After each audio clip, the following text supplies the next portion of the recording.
No.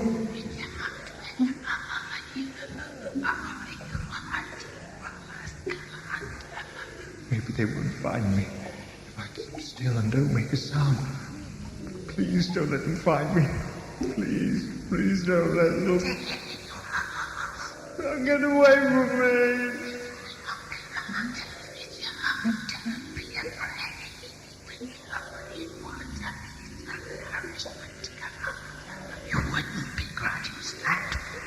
Get away from me! Get away!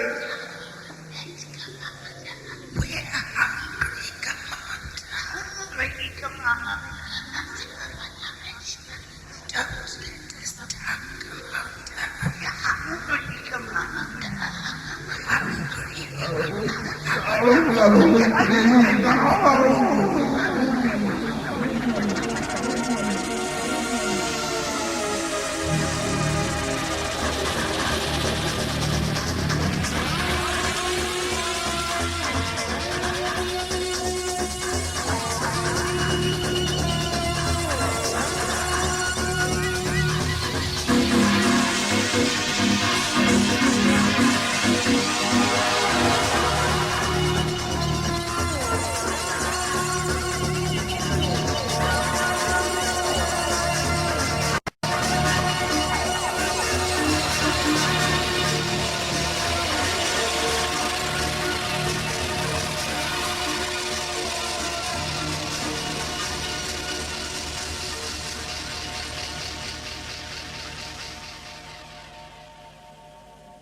Greg, hurry up, will you?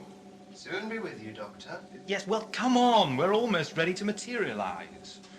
Honestly, it's his first visit to R1L7, prettiest planet in the constellation of Leo, and he can't even get himself out of the bathroom in time to see it. Crewman Holmes reporting to the bridge, sir. About time, too. When I was young, it was thought very impolite to be absent from the console room when a TARDIS... Good grief. Do you like it? What have you done to your hair? Just a little dye job. I've always fancied a single burgundy streak in the front. It was against regulations at school. Pretty debonair, don't you think? Heaven knows what they'll make of you on R1L7. Probably run away screaming at the first sight. Ah, we've landed. Now, watch the scanner while I... Greg, put that mirror away. Just checking it was properly in place. You're about to set eyes on one of the most beautiful landscapes in the galaxy. Not that you're likely to appreciate it, if pink hair's your idea of style. It's not pink, it's burgundy. Just watch the scanner. Oh. We seem to be in deep space, Doctor. Just a minute while I check the instruments. No, nothing to worry about. We're in the right solar system. Overshot by 0.04 of a light year, that's all. Soon have that rectified. Doctor? Really, when you think about it, 0.04 of a light year isn't all that badly off target. Oh, I'm beginning to get the hang of navigating the old TARDIS at last, Greg. Yes, You know, but I Doctor... reckon if I live for another 3 or 4 centuries, I'm going to get it spot on every time. What's that noise? That's what I've been trying to tell you. Look at the scanner. There's a huge cloud of flashing lights out there. What is it? Appears to be a colloidal suspension of energy particles. Probably the remnants of a solar flare. It's rather charming, don't you think? All that multicoloured sparkle, like a lit-up Christmas tree the size of Jupiter. But is it dangerous? It's heading straight for No, us. not at all. The TARDIS shields will cope with it. Besides, I've finished feeding him the new coordinates. Hold on to your pink hair, Greg. R1L7, here we come.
witnesses. We'll have to fill that gap in his experience, won't we? We'll create a witness for him. And when we've achieved that, we'll feed on him until we've picked his mind clean to the very bones.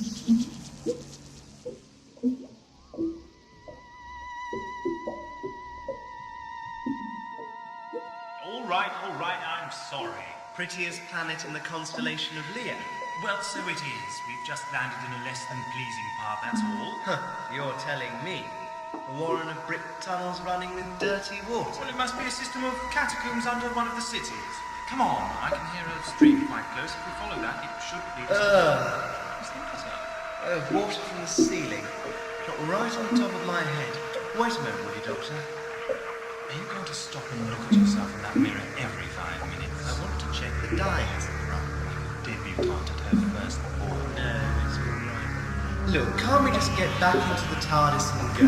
It stinks now. Yes, I noticed the smell. What do you reckon it is? Drains? Drains on Earth never smelled this bad. No, but I'll tell you what does. What? Torture chambers, concentration camps, the trenches at dawn before the big offensive. This isn't a physical smell, Greg. It's a psychic imprint on the air. The smell of fear, you might call it. They rise in their thousands from the grave. What stone sepulchre so heavy can hold them down? The breeze blows dirges through the flutings of their mouldering bones. What's that? It came from over there. Excuse me, sir? Can you tell us They where... open their mouths to howl, and I see worms feasting on the flesh of their tongues. The black raven flaps for me, but I'm too far still. Catch me if you can, bird of oblivion. Catch me! Just a minute. Come back. Don't chase him. Back from him. Don't chase him.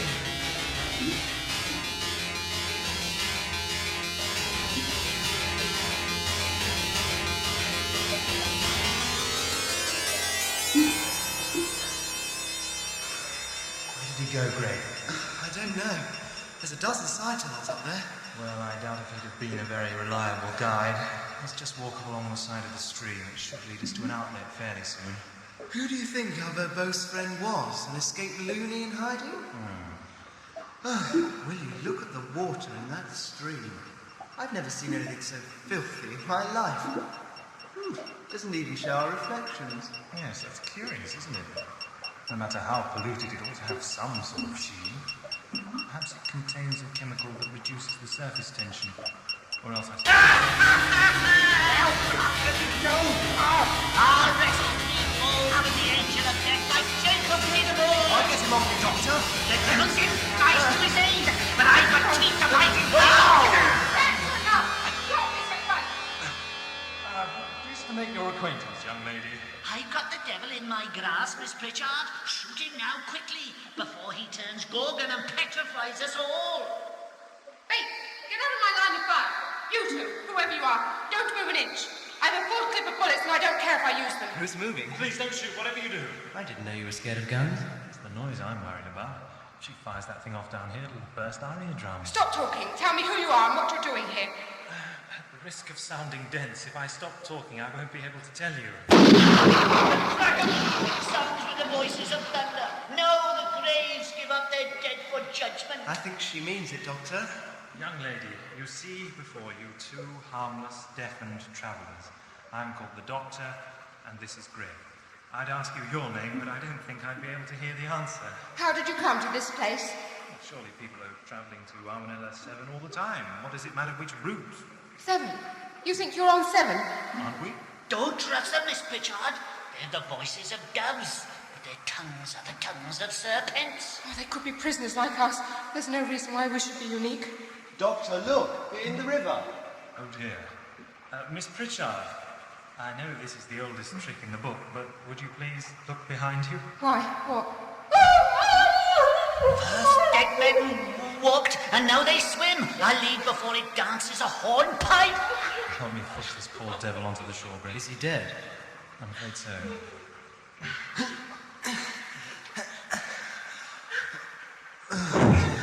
Uniform of the Armanella Civil Space Fleet. Here's his ID. He was in command of the space passenger liner Christabel. And his name, the water's made the ink run. Commander Hugh Pritchard. That's it. A relative of yours? My father. I'm Rhiannon Pritchard. This was my first trip with him. Don't cry. I'm no good when people start crying. Do you really need to keep pointing that gun at us? No, you're right. Oh, heaven knows I should be used to the sight of death by now. There were 28 people aboard the Christabel when we set out from 7. Then somehow the ship was trapped in this terrible place. Now my father, now he's dead. There are only 3 of us left. What killed them all, do you know? Oh, something evil lives in these catacombs. I've never seen it, but... Look, we'd better get back to the Christabel. I'll explain everything when we're safely there. But first, though, I wonder if you gentlemen would mind helping me lay my father to rest. Yes, of course. There's a half-collapsed tunnel just upstream of it. If you could carry him there, we might cover him up with rubble and possibly say a few words. That's the only kind of burial anyone gets in these catacombs. Greg, you lift him under the arms. Right. Thank you. I'll lead the way. Doctor. What is it? Doctor, what do you think the commander died of? He doesn't look like a drowned man to me. No, certainly not. I'd say death was due to heart spasm brought on by severe emotional trauma. Provoked by a massive phobic stimulus, to judge by his facial expression. I thought he looked as if he died of fright. Precisely. Passenger liner Christabel calling. Passenger liner Christabel calling. Calling anyone at all in the universe. Come in, damn you. Why won't you talk to me? Anyone at all? God, Satan, Santa Claus? I don't care, so long as it's someone. I'm back, Gudrun. Any response? I don't think there's anyone out there at all. The universe has been destroyed. Gudrun, this is the Doctor and Greg. They're captives like us. Someone new to talk to. Won't that be cosy? I'm very pleased to meet you. Don't theorise in advance of the evidence. I'm Gudrun Berenson, Chief Navigator. That's a courtesy title, you understand. A space liner growing out of the brickwork of a catacomb doesn't exactly need much navigation. Gudrun, listen. We found my father out there. He's dead. The commander? And please accept my deepest condolences. Yes, mine too. Then I'm in command now. Oh, wonderful! Oh, Gudrun! But it's funny, Rhiannon, can't you see? That makes me the first woman in Arwenellan history ever to command a passenger liner. Centuries of discrimination end with me. Oh, and look at my command. Oh, please, Gudrun, please don't! Rhiannon, don't cry. Well, Doctor, you see what a happy band we are. Would you like me to slap you, Miss Berenson? I believe that's the traditional cure for hysteria. That won't be necessary, thank you. And don't look at me like that. You'll come to this yourself soon enough. I appreciate your all-undergrade strength. Unless you die first, of course. That's what happens to the lucky ones. The rest become like me or like Bates. Have you met Bates yet? Yes, I've met him, poor devil. He was the ship's engineer. One of the finest men I've ever known. Certainly the bravest. Not long after we arrived in the catacombs, he set off with a band of volunteers to follow the river to its end. 6 men, all armed to the teeth. Bates came back alone a week later. He was, as you saw today. He'd come face to face with whatever it is that lurks in these tunnels. It pulled his mind apart like a Christmas cracker.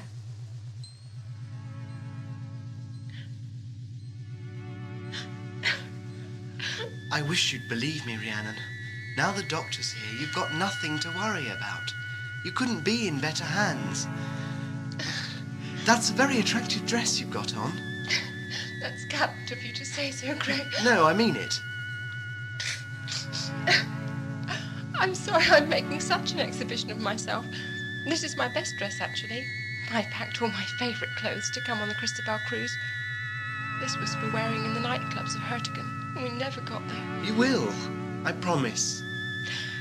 I like the way you dye your hair. Do you really? Yes. I think it's rather cute. This was my first tour of duty as Chief Navigation Officer. It should have been pure routine. But then, 8 days out from Arwanella, we ran into the cloud of flashing lights. Flashing lights? A huge mass of them, thousands of miles across. There wasn't time to take evasive action. The Christabel hit them head on. Instruments failed, screens went dead. Next thing we knew, we were stranded in these catacombs, embedded in a wall like a fly caught in a spider's web. I see. It all makes sense. How very obliging of it. Evidently, the cloud represents an interface between the space-time continuum and some parallel system of existence. Yes, of course, those flashing lights. Particles of cosmic dust discharging their energy as they were converted into a state of non-being. Miss Berenson, the Christabel, and my own craft must have passed through a gateway out of the real universe. Out of the real universe? That would mean that these catacombs don't really exist as we understand existence. And while we're trapped inside them, neither do we. I don't think that's very reassuring. Some problems are difficult, Miss Berenson. Some problems are impossible, and some are very, very easy. This one is very, very easy. Is it? Yes, all we have to do is get into my own craft, and I'll have you all back home before you can say Roger, Caesar, Marius, Bernard, Del Vicio, Torres, Castillo, Roberto. Roger Caesar Marius, Bernard Del Vicio, Torres, Castillo, Roberto? Well, perhaps not quite as soon as that. I hate my hair with a G because it's greasy. I love your hair with a G because it's golden. It's gruesome. It's gorgeous. It's ghastly. It's gleaming. It's grisly. It's gentle. It's... Well? It's green. No, it's not. You should see it when it needs a wash. Rhiannon? Yes, Gudrun? Go out and see if you can find Bates, will you? Well, where do you think he'll be? Try his favourite bolt hole, 2 levels up. Okay. Is it safe to go out in the catacombs on your own? Well, just as safe as sitting here, really. The ship's cook was killed one night asleep in his own bunk. The creature seems able to attack wherever and whenever it wants. I'll come with you if I may, Rhiannon. I'd like to take a better look at the tunnels. Yes, I'll come too. Thanks. It'll be nice to have someone along. And I'll endeavour to stay alive on my own here. You'd all better be issued with guns if you're going out. Rhiannon, come and give me a hand in the arms store. Right, won't be long, Greg. Cute, she said. I think your hair looks cute. Not the word I'd have chosen, but now where's the mirror? Yes, I see what she means. Mirror, mirror on the wall, who's the prettiest girl of all? You said something, Doctor? You do know that the word sissy is derived from the name Narcissus. The mirror isn't on the wall. It's in my hand. Well, put it in your pocket for decency's sake. Actually, that's odd. What is? There aren't any wall mirrors in here. 2 rather attractive women use this room every day. You'd think they'd supply the means to preen themselves. That's pretty chauvinist, even for you. I met Nicholas Chauvin once. Pleasant enough fellow, not a pink hair on his head. Burgundy.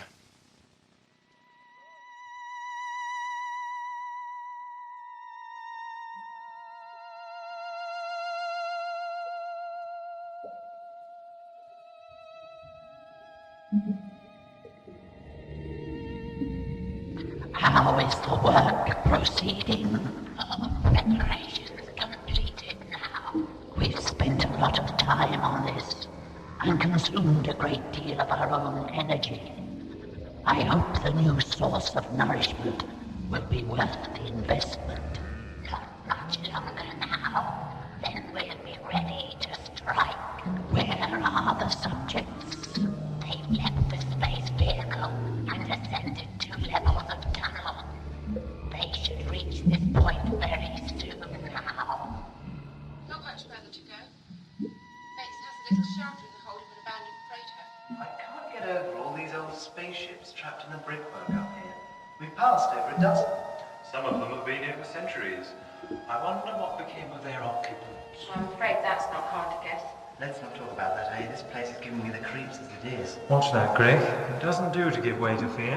Easier said than done. I've always been told that fear's a healthy emotion. It depends what kind of fear you mean. Of course, if something has the power to do you harm, it only makes sense to show a healthy respect for it.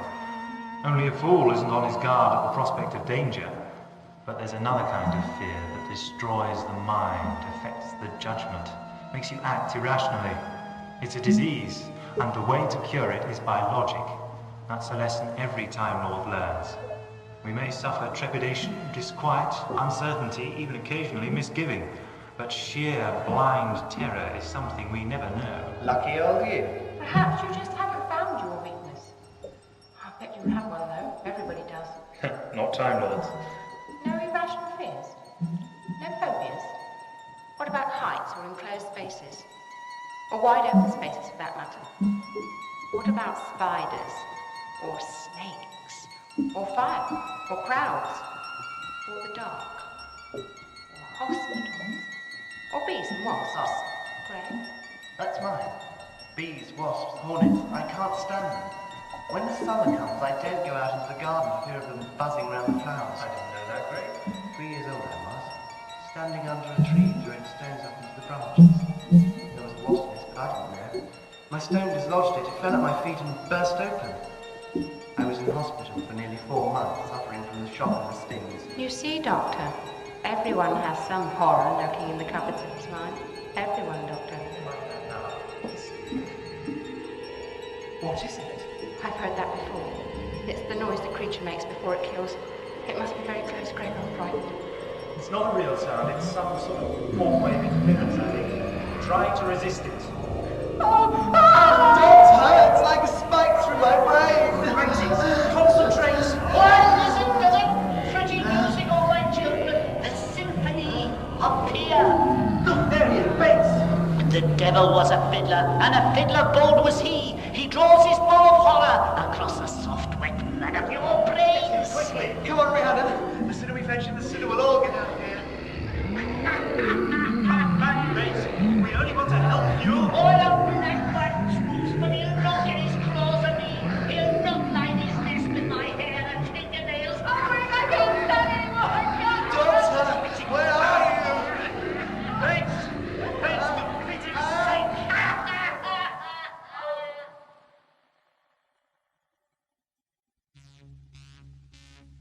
I don't believe it. It's impossible. There you are, Doctor. I thought we'd... Oh, no. What's that doing here? Indeed, Greg. What is it? It's the TARDIS. But it can't be. We left the TARDIS 2 levels below. I know, Greg. Now keep quiet a moment. I'm just going to unlock the door. Strange. It won't open. Let me give you a hand. I'm not sure that's wise. It's okay. The door! I know, it's come clean off its hinges. Would you like to pick yourself up so that we can look inside? Is there room for 3 of us? Just wait and see. You'll be amazed at how big the TARDIS is, Rhiannon. It doesn't look very big to me. No, it doesn't, does it? What's happened to it? There's a console and scanner, but why is everything all squashed together? Also, please note the profusion of cobwebs and dust everywhere. I think I'll wait outside if you don't mind. Well, the most intriguing feature of this unique tourist attraction is that small red panel standing open on the console top. Doctor, are you all right? Of all the laws of Gallifrey, one law is sacred above all others, and it is this. No Time Lord, whatever the circumstances, may abandon a TARDIS without first rendering it useless to evil or ignorant hands. And to that end, each TARDIS is equipped with a neutralization switch. Do you know what that does, Gregory? It negates the energy of the TARDIS core. It makes the TARDIS not a TARDIS anymore.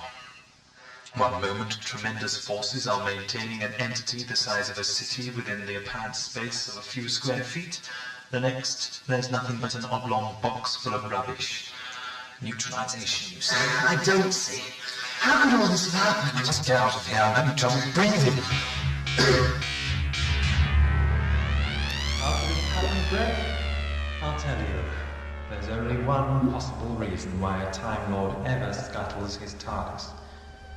Because he knows he's on the point of death. Oh, what?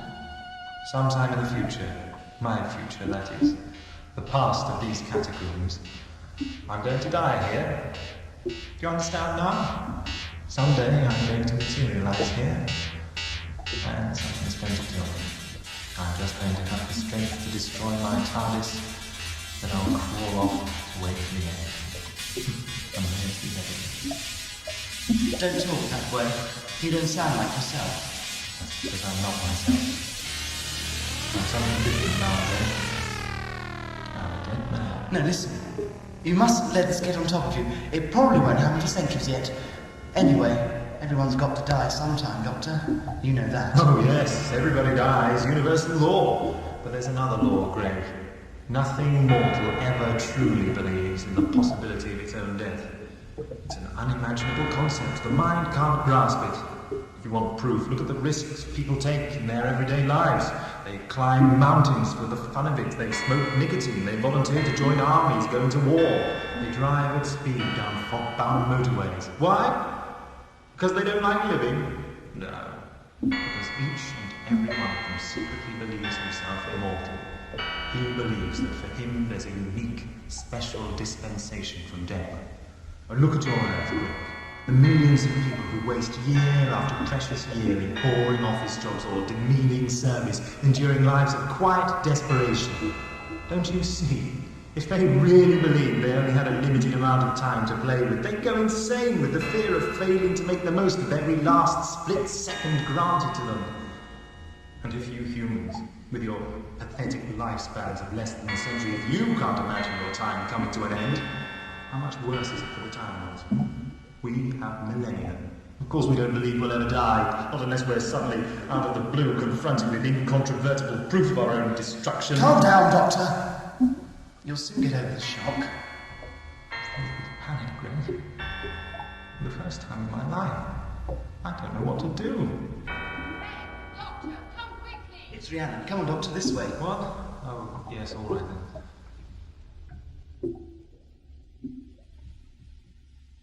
It's all right now, Bates. No one's going to hurt you. They're all around us, Miss Pritchard. Oh, you must believe me, I can see them. Oh, they pretend to be shadows, but they're not shadows, eh?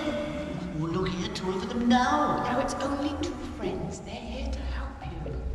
Found him, have you, Rhiannon? That's good. We'll soon have you all safe now. Yes, that's splendid. What's wrong with the doctor? He's had a bit of a shock. He'll be all right. The foul fiend whispered in his ear, did he? Oh, just wait, Doctor. You think that was bad? But wait until he starts to roar. Please, could you stand up a minute, please? I want to examine the box you're sitting on. I've seen people go like that before. It's fear that does it. Some of the crewmen catatonic before the end. Oh, the towers that fall the hardest are the ones that thought they'd stand forever. Let's all get back to the Christabel and pick out Miss Barrington. Then... Bates, stand up, please. Oh, delighted, Doctor. Have a really good look at the box. And may the looking eat your soul. Well, just as I thought. What's the matter now, Doctor? It's nothing but a big stone box. It looks like a tomb to me. That's right, Rhiannon. It's a sarcophagus. And you see that hieroglyph carved on the lid? Every time Lord is presented with a special symbol when he graduates from the academy, it's as if it were his coat of arms, which uniquely identifies him. And the seal on this stone box bears the symbol that was given to me. Oh, no. This is my tomb, Greg. This is where I'm buried. Oh, the serpent screams and the night wind moans, and we'll all dance on our naked bones. But you won't catch me, you carrion crunchers. Oh, blast, he's off again. Bates, come back. Come back. Just a minute, Rhiannon. No, Doctor, we'll have to go after him. Are you coming? No, just leave me here alone. I've got things to think about. You sure you'll be all right? You just leave me! All right. Rhiannon, where are you? Rhiannon? And I thought I was the one who didn't know the meaning of fear.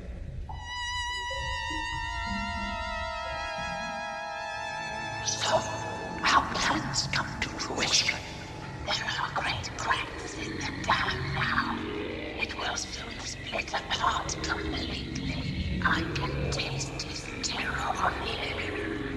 One more tightening of the screw is all it needs. And then we can be, and then we can be, until our owners, the blood detectors, is waged.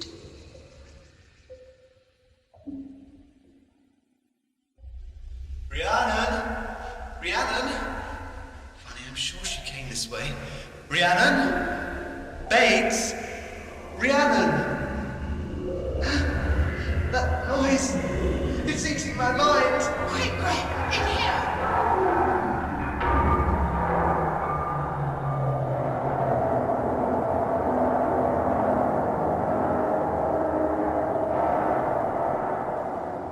Rhiannon! Thank heavens for that. Help me on, would you? It's very close, Greg. A creature of the catacombs. I'm sure I caught a glimpse of it. That's why I dodged in here. We'd better try and warn the doctor. He's in no state to cope with monsters at the moment. We'll be of no use to him if we run into it ourselves. Let's just sit tight until it's far away. I suppose you're right. This is some size of a spaceship, isn't it? It's an interstellar commodity transporter. They built them about 300 years ago. Used them for terraforming planets. You see all those doors leading off this room? There must be 40 or 50 storage holds behind them. Every one as big as the Christabel. Excuse my ignorance. What is terraforming? Converting inhospitable planets so that they could support human life. Everything necessary would have been stored in the holds. A few billion cubic miles of nitrogen and oxygen to form an atmosphere. Water to make seas. Soil to grow plants on. And frozen asleep in cryogenic compartments would be every type of livestock. Birds, fish, trees, flowers, even bees to pollinate the flowers. Oh, I'm sorry, I forgot. No harm done. I just get goose pimples at the thought of them. Oh, cheer up. At least bees are one thing you're never going to run into in these catacombs. What have I done? How could I have been so stupid with my life? The Time Lord has permitted 13 incarnations. Each incarnation has a potential lifespan of 800 years or more. 800. How many times have I regenerated? How many faces have I had? I've wasted centuries of possible life, millennia. I've tossed away eons as if time were no more precious than stale bread you throw to the ducks. And time squandered stupidly can never be regained. How could I have done it? When I get out of these catacombs, if I ever do, I'll change my ways. No more adventuring for me. No more dashing about time and space, taking mad risks, playing blind man's buff with death. I'll return to Gallifrey and lead a life of quiet contemplation throughout all my remaining regenerations. I've still got a few centuries left. I'll treasure them, eke them out second by second as if each heartbeat was a diamond worth more than all the galaxy. I'll donate my TARDIS to the Presidential Museum. They'll appreciate that. Sightseers will point to it and ask, whatever happened to the madman who used to wander the universe in that thing? And the curator will say, he learned his lesson and came home for good. Perhaps I'll be the curator. What was that noise? Noise? Didn't you hear it? I didn't hear anything. There, that was it again. Oh, you're imagining things, Greg. I suppose I must be. Only, Rhiannon, What? all those storage holes in this ship, all those cryogenic compartments, they'd be designed to keep functioning for a long time, wouldn't they? Well, I expect so. Interstellar flight was a long, drawn-out affair once. So just because this ship's 300 years old doesn't mean that everything in it's been dead for 300 years. What are you getting at, Greg? Each hold would have an independent freezing unit. That makes sense. As the years passed, they'd give out one at a time. One frozen species would wake up, come to life and die. Then the next, and then the next, and... So what if the bees woke up last? What if their freezing unit held out longer than all the others? They might have been thawed out last week, yesterday, this morning. Enough bees to stock a planet, swarming just a metal bulkhead away from us. Oh, that's the craziest thing I've ever heard, Greg. Is it? I heard it again. There's only one way to put a stop to this nonsense. So you think there's a billion bees behind one of these doors, do you? Well, let's just see. Rhiannon, don't. Nope, no bees behind this door. Please, can't you see I'm terrified? Anything here? No, another beeless wilderness. And another. Rhiannon! And another. Hey, bumblebees, come out wherever you are. All right, you've made your point. And another. Will you come back here before I lose my temper? That's more like it. Shaken off your jitters now, have you? Yes. Thanks. I'm sorry. One more door for luck. Right, are you satisfied? Now,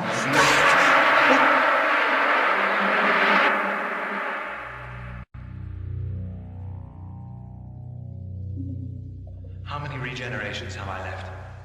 Enough if I'm careful. Well, this experience has been a blessing in disguise. A very timely warning.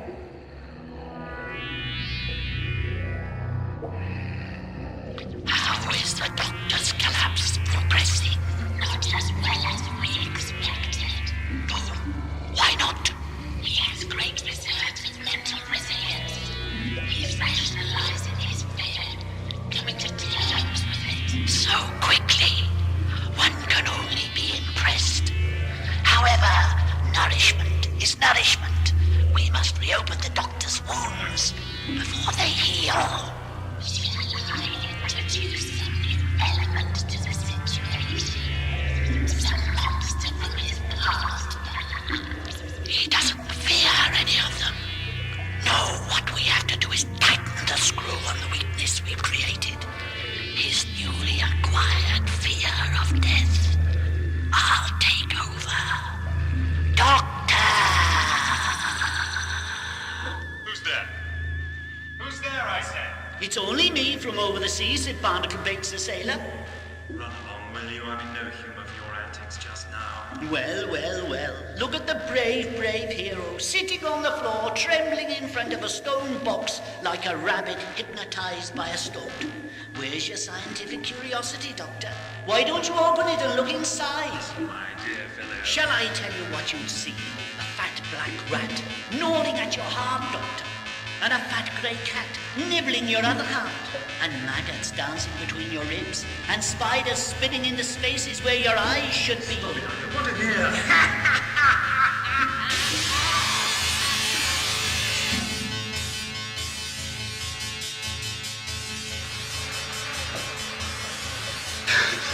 Hurry, Graham. Can't you hear they're gaining on us? millions of them. Swarming millions of them. Run straight, you fool. What's the matter with you? My legs keep giving underneath. It's the fear that's doing it. I feel as if my strength's being sucked out of me. As if I was being eaten alive. Come on.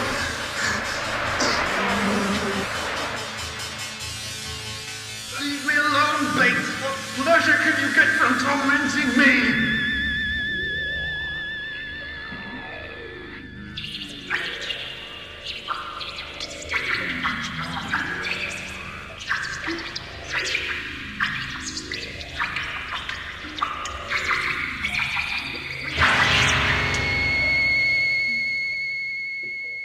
Why do you tremble, Doctor? Can you feel death close by you? Has he laid his chin on your shoulder? Is his beard tickling your ear? For pity's sake, Bates. Death's got his eye on you, Doctor. He's had his eye on you for a long, long time. Can you hear him, Doctor? He's there, just around the corner, coming closer and closer every second. You think you can cheat him, don't you? I've been eavesdropping on you. You're not an ordinary mortal who dies once and for all. You have the power to regenerate. But death's wise to your tricks. Look, here he comes now. He's raising his fist to strike you down. That's one life gone. And now you're regenerating, are you? You open your eyes again and death's still standing over you. He's been waiting for you, Doctor. Another life gone. Did you say you had centuries left, Doctor? Minutes, that's all. And another one gone. And another. And another. Leave me alone. Why can't you leave me alone? Do I have to drag you? I'm doing my best. I promise I am. Your swarm will be on us in a minute. You're holding me back, Greg. I don't want to leave you behind the same myself. No, don't leave me. Don't call yourself a man, do you? Look, we'll take this side tunnel. It's a shortcut to Christabel. I'm sorry, Rihanna. Maybe you're right. You shouldn't leave me. Oh, no! The tunnel's blocked. It's a dead end. Oh, it can't be. No, there must have been a cave in. Let's get out of here before we're trapped. Oh,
Fear is a disease, and the way to cure it is with logic. Right then, think logically. There's an anomaly. Bates. He knew I was a Time Lord. No, I told Rhiannon and she must have mentioned it to him. He knew about regeneration. Well, he overheard me talking about it. But, yes, that's right. But how did he know about my two hearts? There's more to Bates than meets the eye. Yes, and there's more to this whole setup than meets the eye. I wonder. Let's just have a look at what is inside that tomb.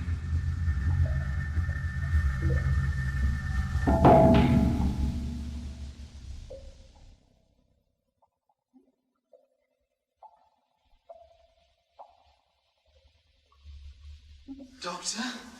Rhiannon? Rhiannon? Who's that? It's me, Greg. It's all right. Am I glad to see you? What's been happening? You look dreadful. I don't know. There was this great swarm of bees in Block Tunnel. Bees? We were trapped. There were millions of them. Rhiannon and I were trapped. I must have passed out. When I came round, she'd vanished. I see. At least I think I do. Come with me, Greg. I want to show you something. Fear is a terrible thing, Greg. Never underestimate its power. I've seen it turn a man's hair white overnight. Mind you, in your case, that would be an improvement. Give it a rest, will you, Doctor? Good man, Greg. If you can laugh, you can survive. Hey, someone's opened your tomb. That's right. I did that. You're a braver man than I, Gungadin. I'm ashamed to confess it, but luck led me to do it rather than bravery. Take a peek inside. What? Go ahead, it's very interesting. Doctor, what kind of a ghoul do you think I am? Do it, Gregory. There's nothing to fear. All right, but... Wow! You see? Nothing but empty space. And that vast cloud of energy particles we saw before we were trapped here. I don't believe it. It's impossible. 5 minutes ago, you believed in swarms of 300-year-old bees. They were real, Doctor. No, they weren't. That's exactly what they weren't. I've been so stupid. It was staring me in the face all along. All those clues, the smell of fear, the creature nobody ever saw, people dying of fright. I should have worked it out long since. Worked out what? Psionovores. What? Psionovores, Greg. Psychic parasites. They feed off the energy emissions of sentient minds undergoing severe emotional stress, fear especially. These catacombs are their lair, their creation. Their creation? They have immense mental powers. They can read minds, mold the environment as they choose, make their victims see whatever they want them to see. And what they want them to see is whatever their victims fear most in the world. You had your phobia about bees, Greg. I was brought face to face with the one thing guaranteed to strike terror into any mortal being, the reality of my own death. That was clever of them, you know. Extremely clever, extremely efficient, extremely filthy. You're telling me that a swarm of bees was just an illusion? Of course that's what I'm saying. Like the abandoned TARDIS, pulled from our unconscious minds and given shape. These catacombs have been deliberately designed to be as menacing as possible to the victims trapped in them. Everything's two-dimensional, like a film set. Remove the surface and you find the raw material, the cloud of energy particles. What do we do now? Go back to the Christabel. Hopefully your Rhiannon will have made her way there. We'll pick her up and the Berenson woman and take the TARDIS out of here. And Bates? He's no concern of ours. Whatever came back from exploring the river, it wasn't the real Bates. I wish I still had my gun. I must have dropped it in the tunnels. Never mind. I've still got mine. What's so funny? Why are you smiling? Absolutely nothing. It's just occurred to me, if our captors had taken just a little more trouble and rigged up a convincing interior for that too... What? We'd both have stayed in these catacombs until fear destroyed us, and the Psionovores would have drained every scrap of energy from our minds.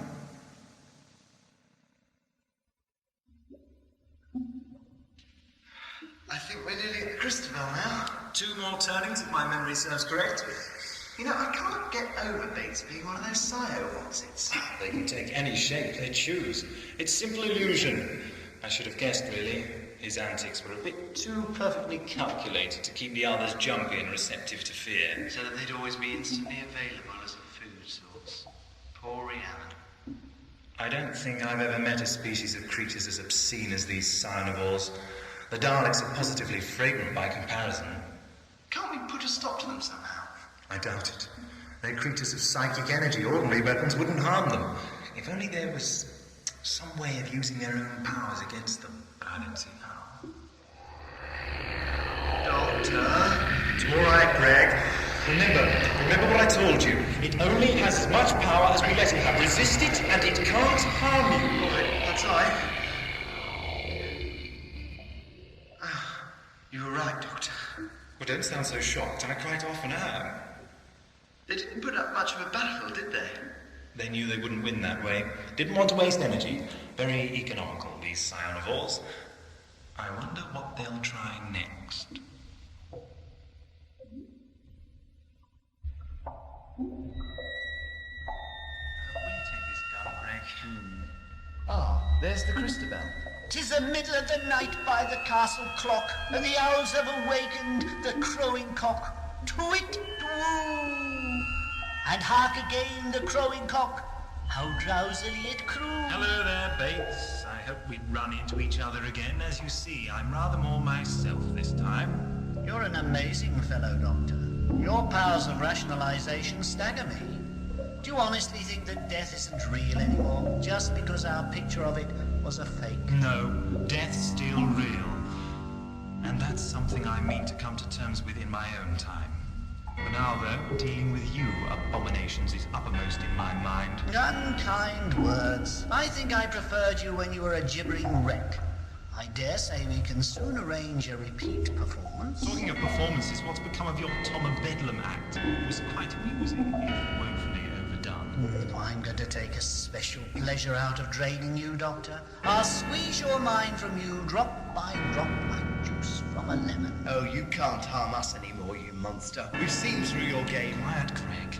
Ah, so the young primitive thinks he's immune to fear, does he? That's an ambitious claim.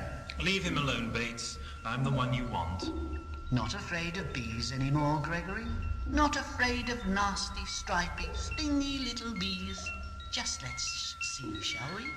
Let's just... Dalsmouth, what's happening? He's changing shape. Don't look at him, Greg. He's turning into bees, Doctor. A man made out of millions of bees. Don't be afraid. Your fear gives him power. It's an illusion, Greg. Say it. It's an illusion. I I can see them. They're real. What? Greg, quickly, give me your mirror. It's stinging me, Doctor. It's agony. Your mirror, your handbag. I can't stand it. I can't stand the pain. Which pocket is it in? Hold still, Greg, can't you? Here it is. Bates, look at this, Bates. Look at yourself. Here, Bates, look. Oh, no, what have you done? Take it away. I don't want to see it. No.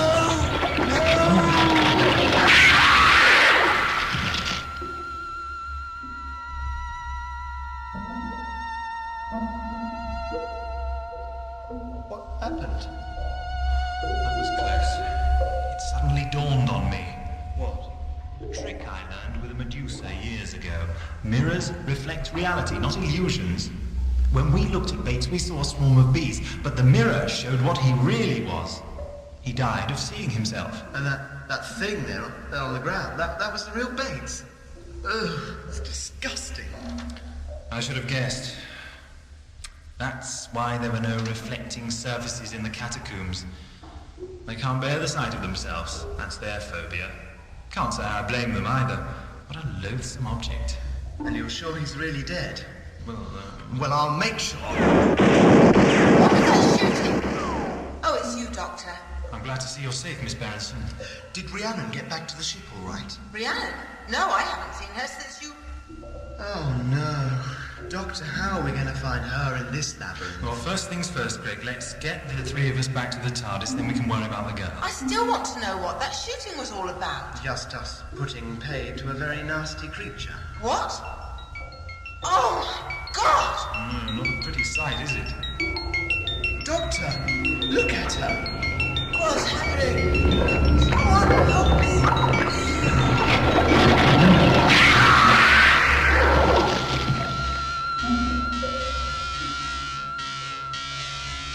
She was one of them too. Evidently, the sight of another of their kind is as lethal as the sight of themselves. Interesting. But she pretended to be Rhiannon's friend. She lived cheek by jowl with her, and Rhiannon trusted her. Disgusting. Oh, well done, Greg. That certainly saved a bullet. What now, Doctor? What's that noise? It's an earthquake. The place is falling apart. Of course, the catacombs only exist because of the mental power of the Psionovores. We've killed two, now the whole complex is crumbling. Come on, Greg, we've got to get to the TARDIS while there's still time. What about Rhiannon? Come on! Here's the street. Just down the next passage and... Don't dawdle, Greg! Rhiannon, for heavens!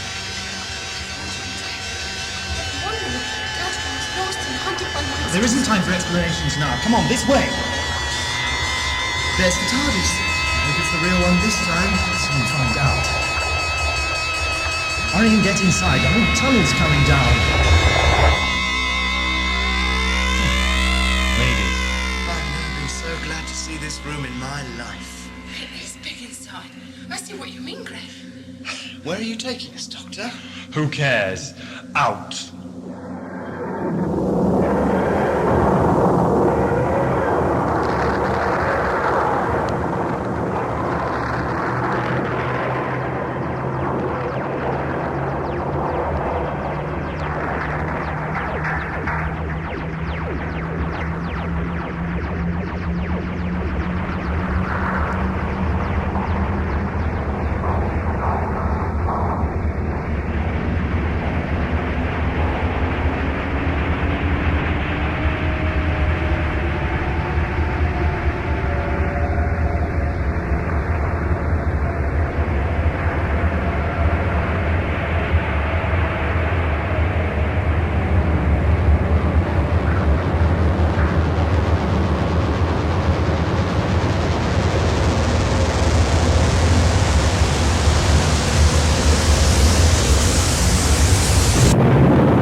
Do you think we've destroyed the Psionovores for good, Doctor? Perhaps. Maybe there were only 2 of them. The thought of them lurking out there in space, trapping innocent people for food and scaring them to death by inches, well, I mean, You're going to have to explain all this to me. Later. First, young lady, I imagine you'd like us to return you to Arwanella 7. If you wouldn't mind, Doctor. Is it really as beautiful a planet as the Doctor makes out? Yes, it's quite lovely. Perhaps you'd like to stay there for a while, Greg. I might. Yes, I just might. In fact, it sounds like the sort of place I wouldn't mind settling down for good. Really, Greg? If the TARDIS could spare me. There's nothing for me back on Earth, you know that. I can promise you a better time than you'd have at that school of yours anyway. That wouldn't be hard. Oh, you've been telling Rhiannon sob stories about your school, have you? You remember, Greg, when we were in that freighter together? Did I? Yes, I suppose I must have. Yes, Rhiannon. We got you out of the catacombs just in time. You were the last surviving member of the crew, you know. Poor Gudrun. Poor Bates. The thought of those Psionovores really makes my flesh crawl. Their whole existence was a blasphemy. Can you imagine if they'd ever been able to escape from that energy cloud, if they'd been let loose on the real universe? Doesn't bear thinking about, does it, Rhiannon? No, it doesn't. Can you imagine what would have happened if one of them had sneaked out and got onto a planet full of perfectly happy human beings? Somewhere like Arwanella 7. But I'm getting morbid. Sorry. You've had a hard time back there. We both understand. Oh, Rhiannon. Yes, Doctor? Forgive me for mentioning it, but there's a dirty mark on your nose. You better clean it off. We want you looking your best when we take you home. Thanks. Whereabouts is it? Oh, I tell you what. Greg will lend you his mirror. Then you can wipe it No, off. no, it doesn't matter. I don't see Mark. What are you on about? Oh, hand mirror too small, is it? What about the scanner screen, then? That's a nice big reflecting surface for you to see yourself in. Stop me! Don't let me do it! I don't understand. Look, Rhiannon, up there. Look at the screen. No, please! I won't be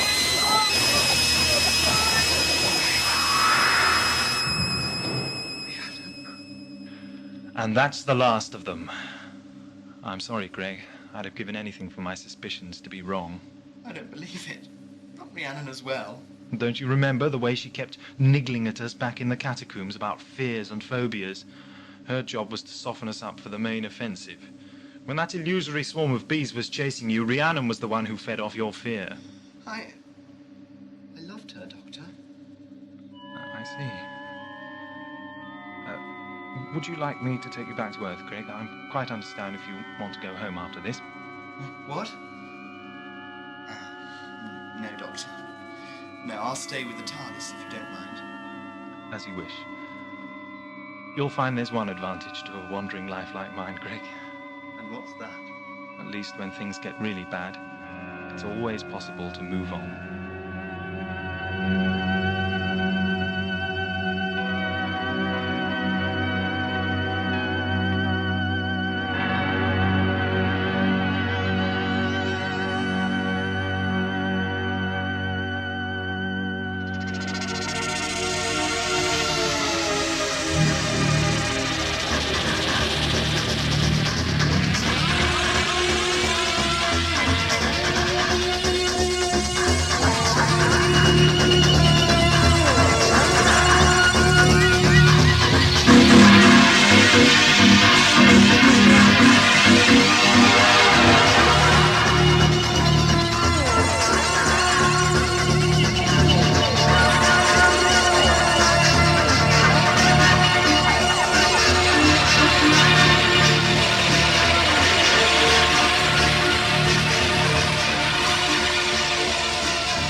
What can you say about the powder pill? Well, I can say that first of all, it was initially called Catacombs of Terror. Then it was going to be called the Psionovores, And then I but come it's up with difficult to another- fit on the tape cover, I think. Yeah. Very interesting to record that one as well. But Yes. actually had noises and that whole. There was a very long speech, yes. which we did about 10 times in the end, I think. Yeah, we eventually had to pick up in the middle of it because it was very long and very intense, and I was right up close to the microphone, you know, having this terrible Nobody problem. could make a noise. That's right. And it was like the workings of my mind, and exactly. Either I'd fumble a word and, you know, sort of start moaning into the microphone, or if I didn't fumble a word, then, you know, someone would drop something or whatever, you know. And we'd have problems like that. So that was a bit of a nightmare to do. And there was pressure of time throughout, wasn't there? Now, with the next play, you broke tradition and you changed the car. And instead of recording it down here in sunny Southampton, you shot up to wet and windy southwest London. Belham. Yes. Belham, gateway to the south. This was for Shadow World, I believe it's called, by 2 new writers. Where did you find them from? These. Yes, I think so. Christopher Rees and Emma Lindley. That's right. You do like me, don't you? I haven't quite made up my Do mind like me, yet. don't you? I like you very much. Do like That's me, don't you? obvious, I like but I you still haven't very decided much. about you, I like little boy. very much. Then let me help you. Then let me help you. You're very Then let me amusing, you know. Let's play a game. Do you agree? All right. But what game do you want to play? Can't you guess? Can't you Hide guess? and seek. Can't How you guess? delightful. So you'll play. So you'll. Yes, but I warn you, I'm very good. I'll hide first. I'll hide I'll first. count to I'll hide 25. first. Ready? I'll hide 1, first. 2, I'll hide first. 3, 4, 5, 6, 7, 8.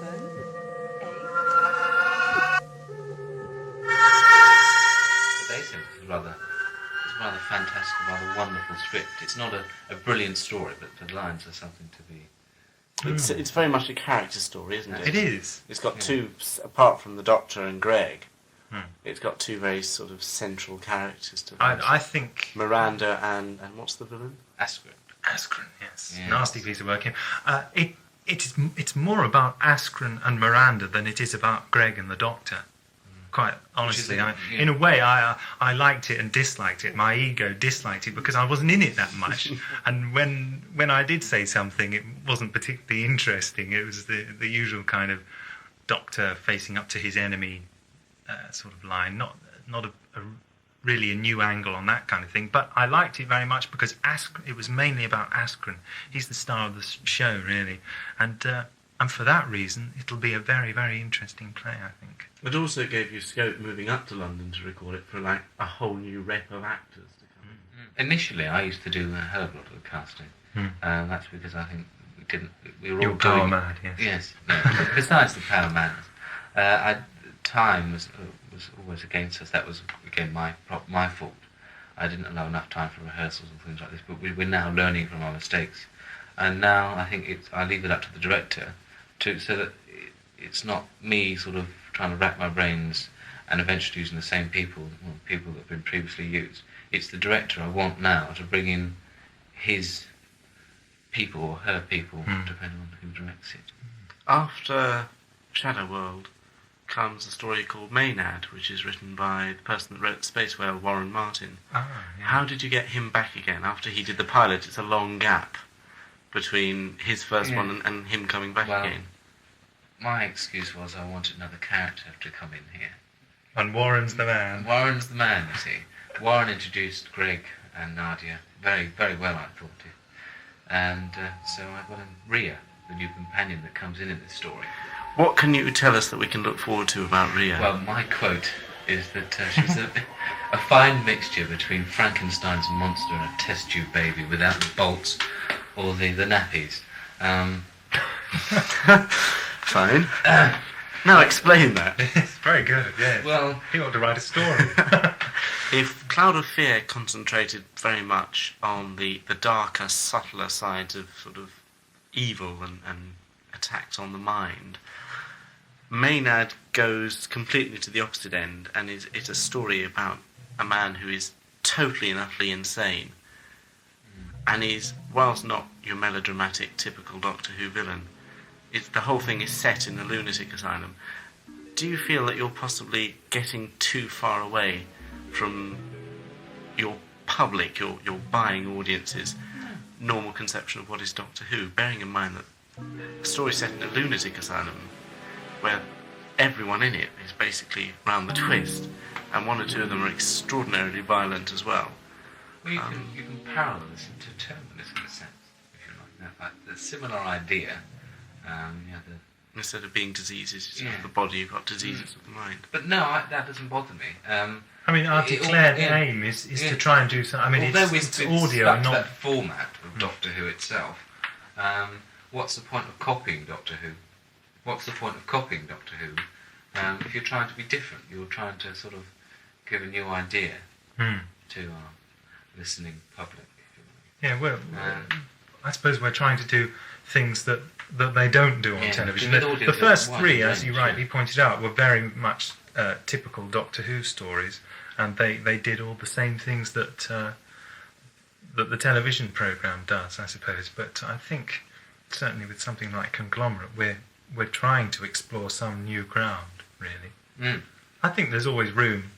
I'm sure this has been said by other people. There's always room for a traditional story now and again, a good ripping yarn, a good run around, running down the famous corridors, being pursued by the famous monsters.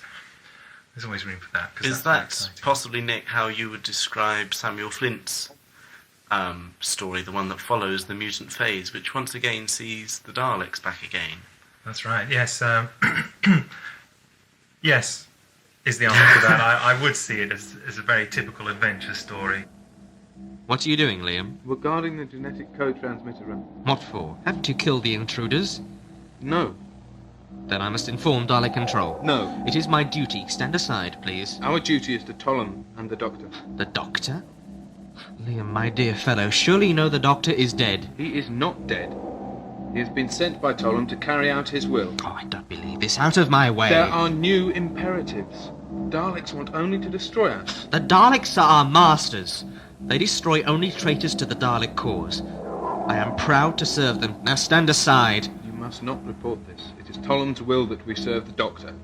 Another important thing about the mutant phase is, as with all Doctor Who, in comes the inevitable cast change, and it's the Bye-Bye Greg story. Something fundamental in what we asked Samuel for was to find a way, perhaps a novel way, of getting rid of a companion. That's right, yeah.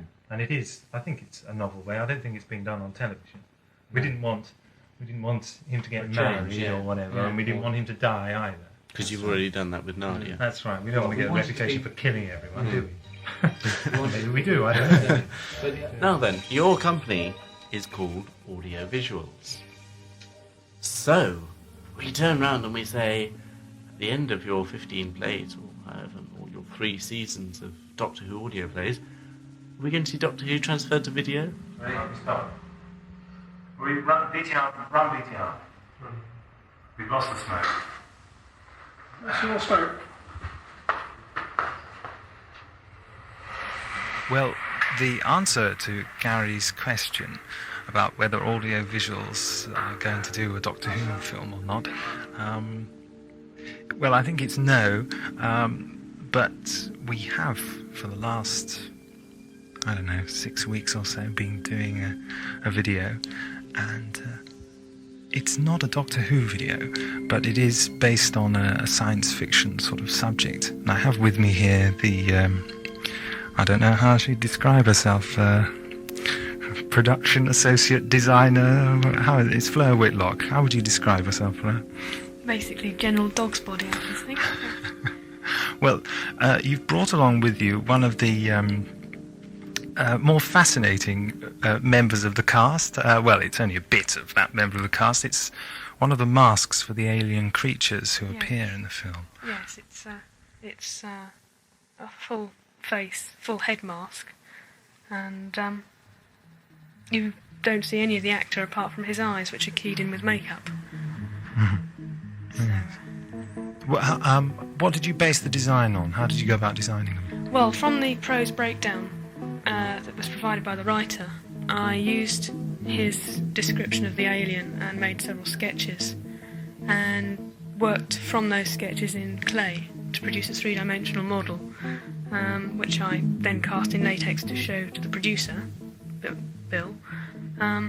And then he liked the design, so I produced a life-size head of the two actors who were playing the aliens. Smoke.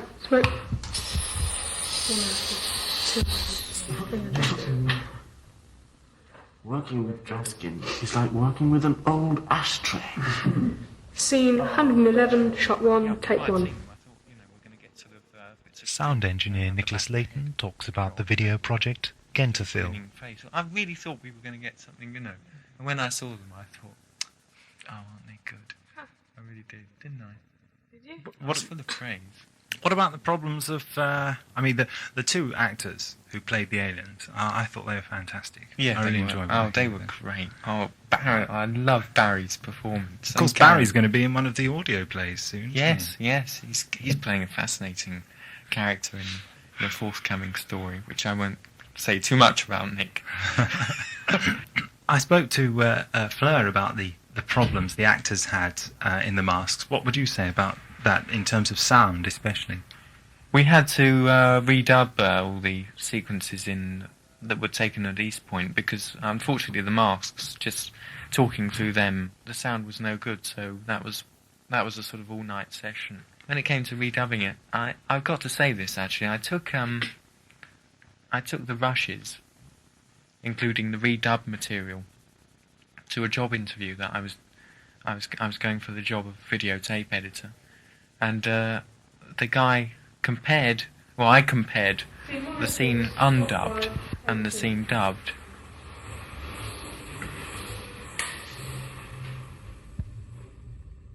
Action. Pedro! Yes, Preston?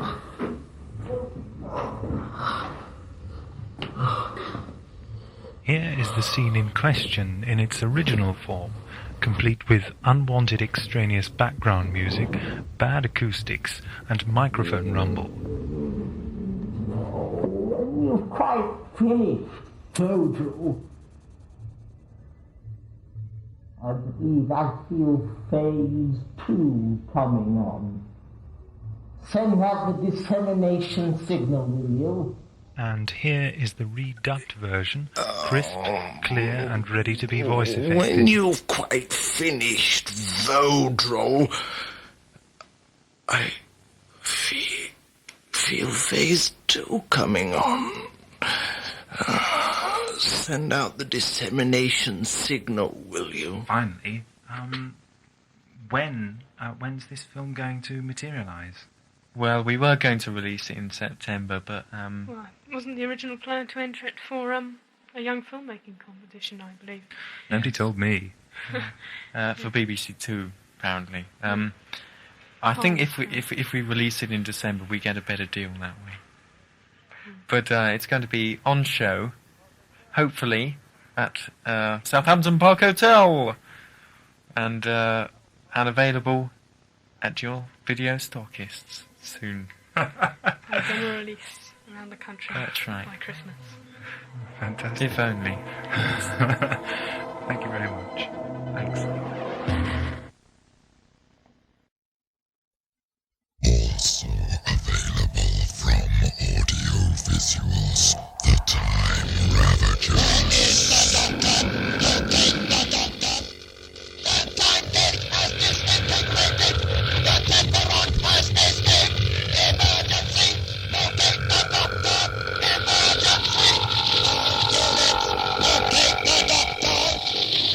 Nadia, I have a feeling that life begins at 700 and... At any rate, I feel that my life has just begun all over again. That sounds ominous. Connection 13.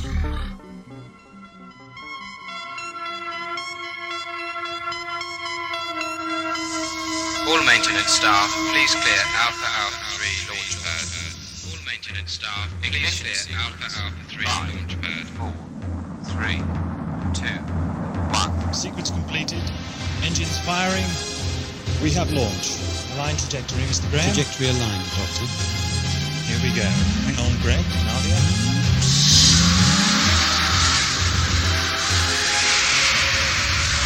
It is surrender now, Doctor. Your lives will be spared. Good grief, it's Talbar up and about in his personal spaceship. Conglomerate. Can anyone hear me? Can anyone hear me? Confirm ident. Excellent. Destroy the saboteur. Greg, run! I don't know where to run to. Everything looks the same. I suppose... Oh, look! Doctor, you are back to normal. Normal? What an insult. I'm never normal. Audio adventures in time and space.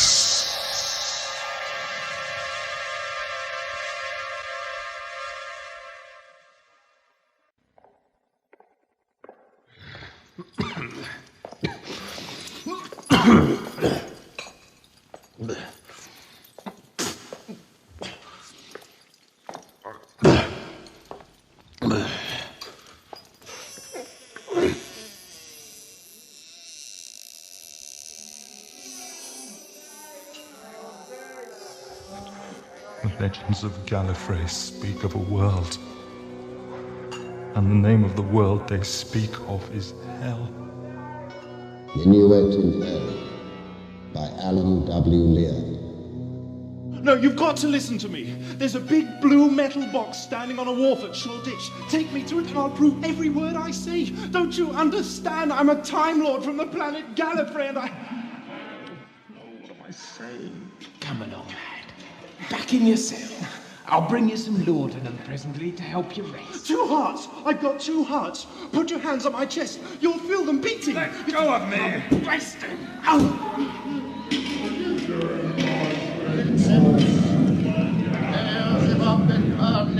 Ardentes monarca et demogorgon propitiamus vos. We of the Hellfire Club believe in serving the king by day and Lucifer by night. It's the most patriotic arrangement.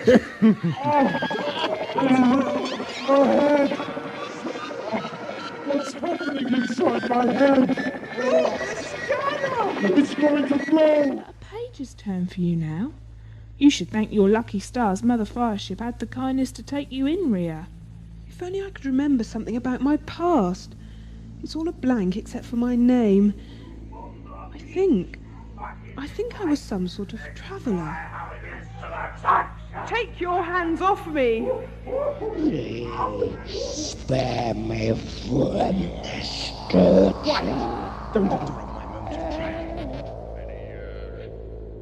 We have assembled here at Medmenham to do homage to our infernal master, the Prince of Darkness, Almighty Lucifer. In countless ceremonies, I and Sir Francis and His Grace the Earl of Orford have entreated him to appear before us. We have praised him and invoked him, yet never has he chosen to rise from hell at our request. Never! Until tonight! And now to taste the delights of human flesh. No armor can prevail against the psychic bolts. As a weapon, they're irresistible. I am the Doctor, you're sure? Yes! These stories you've been telling me. Wild flights among the stars, monsters made of metal, a single bomb laying waste whole cities. Nightmares of a disordered brain, the lot of them.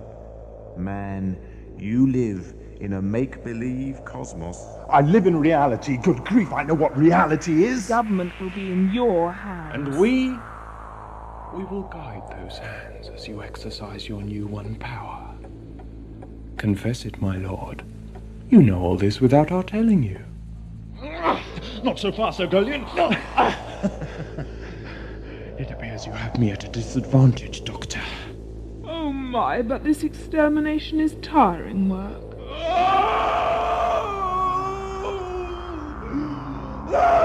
I can scarce credit this. After so many years, you have brought the devil himself to Medmenham. Please. You're a madman, Doctor. face the truth. If I wasn't before, I suspect I soon will be. Watch my eyes. Watch my eyes.